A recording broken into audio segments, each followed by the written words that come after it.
village of Ravenhurst, there was a ghostly legend of a phantom bride who haunted the old churchyard.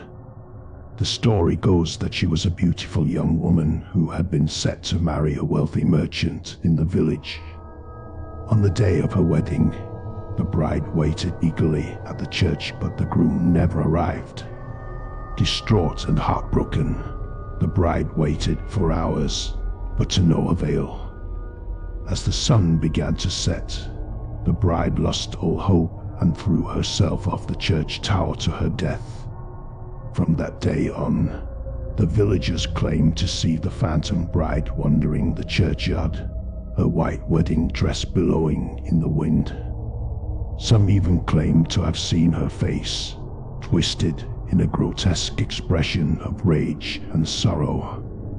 One night, a group of young villagers decided to venture into the churchyard to see if they could catch a glimpse of the phantom bride.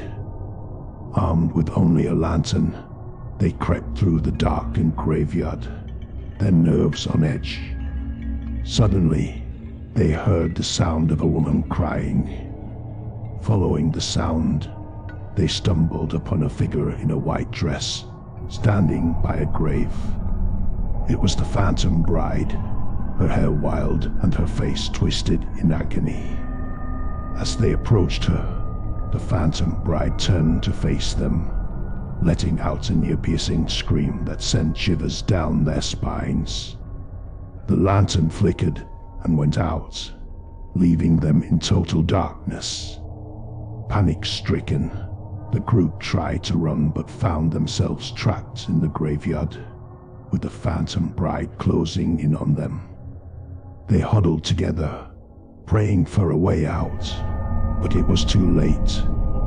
The phantom bride descended upon them, her ghostly form enveloping them in darkness. From that day on, the phantom bride continued to haunt the churchyard, a macabre reminder of lost love and shattered dreams. The villagers would tell her story to anyone who dared to venture into the churchyard, warning them of the dangers that lurked in the darkness.